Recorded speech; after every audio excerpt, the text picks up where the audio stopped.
Bismillah, alhamdulillah, wa salatu wassalam ala rasulullah, ma ba'd. Assalamu alaikum wa rahmatullahi wa barakatuh, my dear brothers and sisters in Islam.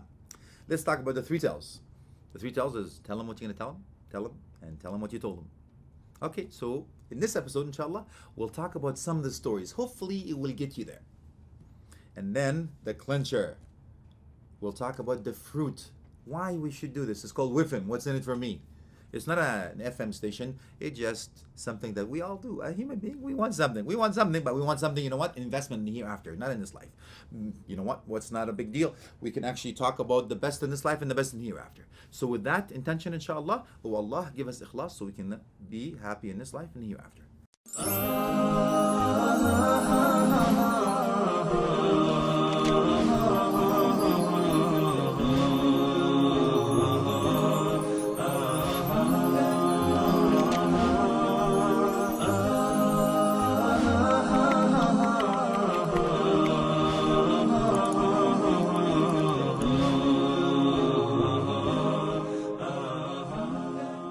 So let's talk about some of the stories. Remember when I talked to you about this guy that got caught in the shoplifting thingy?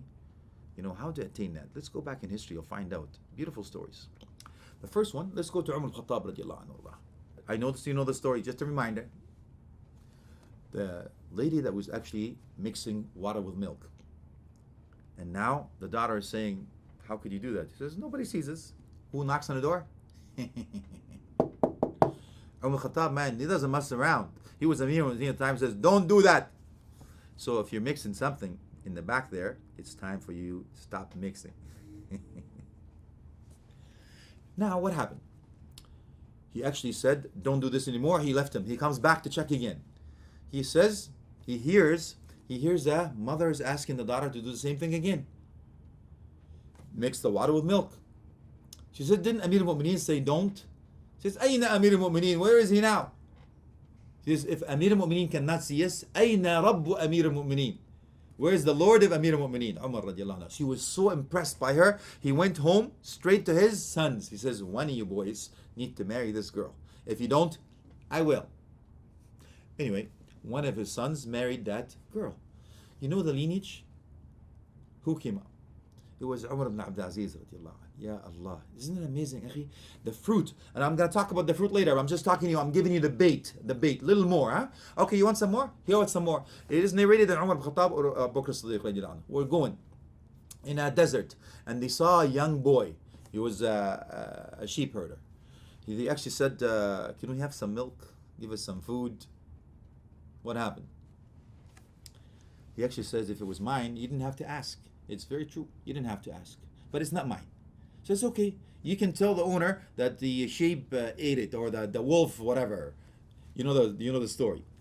He says, Ayn Allah. And that's one matter I want you to raise, please. Ayn Allah literally means where's Allah? It doesn't mean that, of course. It means you think if I do this, it's not Allah subhanahu wa ta'ala will not know about it. Where do you think Allah subhanahu wa ta'ala is? If you don't think that I'm going to be conscious of Allah. So Umar al-Khattab or others radiallahu anhum ajma'in in the narrations, they actually turn around, slapping his thigh, saying, Ayn Allah. Ayn Allah. He learned from a young man. He was so impressed by him. So my dear brothers and sisters in Islam, if you want to do da'wah, you should always ask yourself, Ayn Allah, Ayn Allah. And it will take patience. A sabr before the ta'ah, a sabr while through it, and a sabr after you do it. So you have to have patience in the beginning. You have to have patience through it. You have to have patience after it, akhi and ukhti. My dear sisters, this path is not easy, wallahi. So, but the fruit is amazing. Now let's go to another beautiful story. You know this man that ate the apple?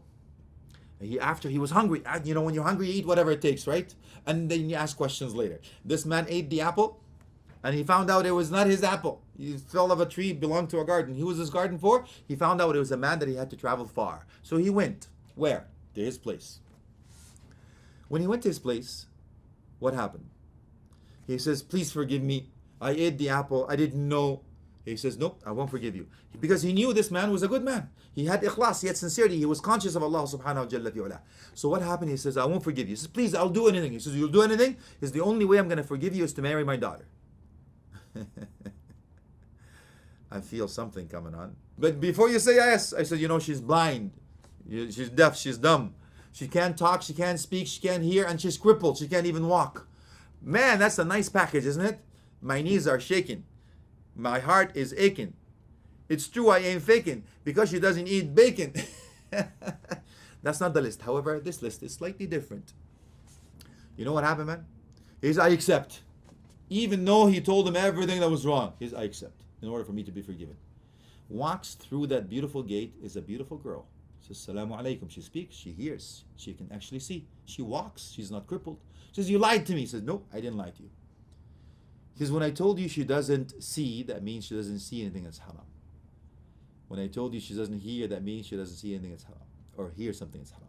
So she doesn't walk to any place that is haram. And she doesn't actually see, hear, touch, walk, talk, everything that is haram. You see now the fruit, man, I'm telling you, it's right there and then. It's amazing, wallahi.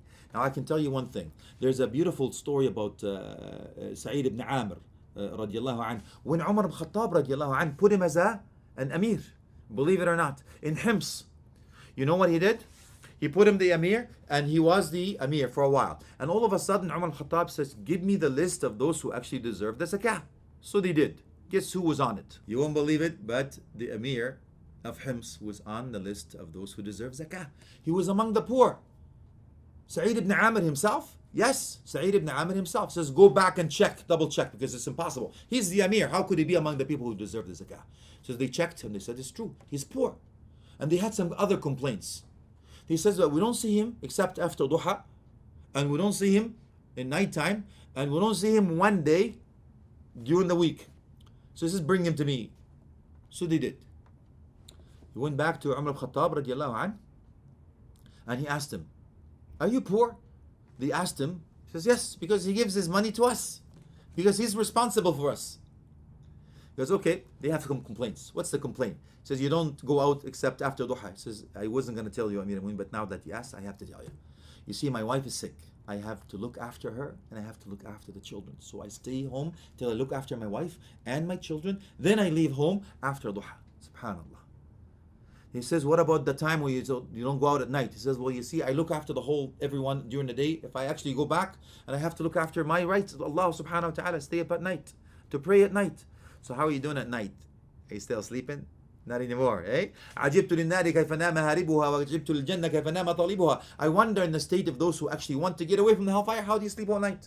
And how do you long and want the heaven? How do you sleep all night? So no more sleepy, no touchy. What happened? So he says, what about the day? You said the day that you don't go out at all. He says, it's true. Yeah, Amir al-Mu'mineen, I don't go out one day. He asked him why. You know what that was? He says, yeah, Amir al-Mu'mineen, I only have one thobe. Subhanallah, wallahi ajib ya Shaykh. I only have one thobe. So I have to wash it. I have to wait for it to dry for that day. فَبَكَى أَمِيرَ الْمُؤْمِنِينَ أَمْرٍ. Subhanallah.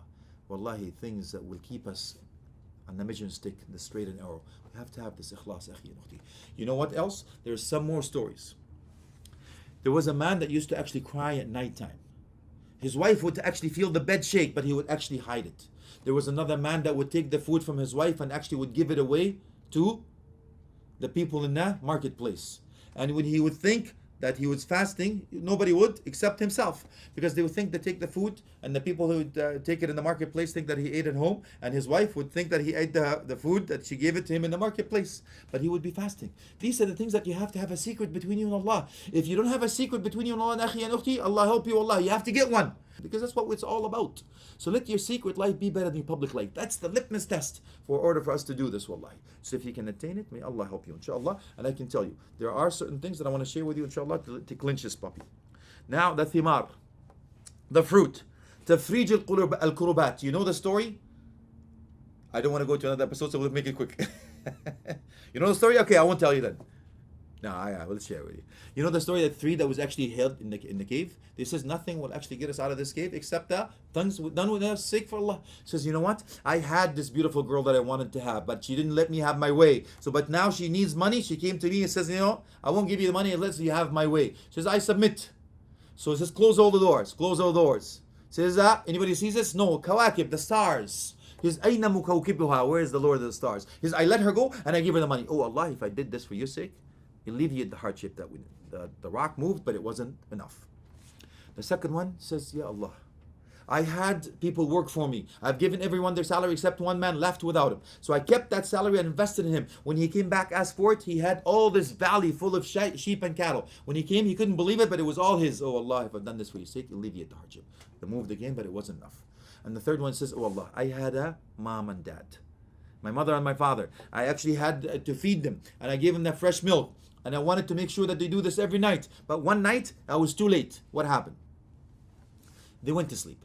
When they went to sleep, I actually stayed there all night to make sure that they're looked after before anyone else. Even though my children were crying beneath my feet, I still wanted to make sure that my parents looked after first. When they wake up, I'd serve them. Oh Allah, if I did this for your sake, alleviate the hardship. And Allah subhanahu wa ta'ala alleviate the hardship. So indeed, tafrij al-kurubat, Allah subhanahu wa ta'ala will alleviate the hardship upon us. The second was the intisar. Allah subhanahu wa ta'ala will give you victory. And by the way, that victory is in this life and the hereafter. Allah subhanahu wa ta'ala promised that, ya akhi. And number three, inshallah, al-ism min ash-shaytan. You'll be protected from shaitan because Allah subhanahu wa ta'ala said, إِلَّا عِبَادِ الْمُخْلَصِينَ. Allah subhanahu wa ta'ala says, except those who have the ikhlas, Allah subhanahu wa ta'ala will protect them from shaitan. You have no control over them.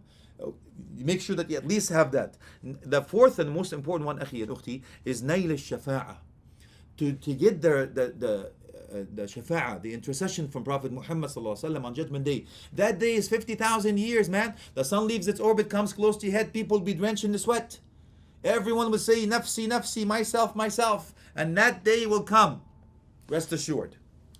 And that day is when you need Prophet Muhammad sallallahu alaihi wasallam the most, where he says, ana laha, ana laha. I am for it, I am for it. This hadith says, who is the one that as'ad al-nas bi-shafa'ati, the one that is the happiest man with my intercession? The hadith says, man qala la ilaha illallah khalisan lahu, which means those who have said la ilaha illallah with a pure, sincere intention. Indeed, with that, my dear brothers and sisters in Islam, if that's not good enough for us, I don't know what it is. So we ask Allah subhanahu wa ta'ala to give us sincere intention. Ameen. Wa akhir da'wana. Alhamdulillahi Rabbil Alameen. Wa sallallahu ala alihi wa sahbihi wa tabi'een. Jazakumullah anna khayra jaza. Don't forget us in dua. I won't forget you my dua. Wassalamu alaikum wa rahmatullahi wa barakatuh.